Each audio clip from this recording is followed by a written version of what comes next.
பொழுது புலர்ந்தது பொற்கோழி கூவிற்று செங்கதிர் வேலவனே.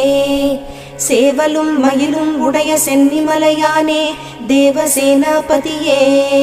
சக்திவேல் தாங்கி வரும் சரவணனே சதாசிவ பாலகனே. திருப்பள்ளி எழுந்தருள்வாய் சிரகிரி வேலவா திருமுருகா. ஆர்வமோடு அடியார் கந்த சஷ்டி கவச்சம் பக்தியோடு முழங்குகின்றார். கூர்த்தரும் மலர்கண் பூத்து குணமுடன் எழுந்தருள்வாய். சீர்பெரும் மறையோர் போற்றித் துதிக்கும் அம்பிகை பாலகனே. திருப்பள்ளி எழுந்தருள்வாய் சிரகிரி வேலவா திருமுருகா. சரவண பொய்கையின் கண்மணியே கடம்பனே கார்த்திகேயனே. அன்னை அணைத்திட ஆறுமுகமான ஆதிபழனி ஆண்டவனே.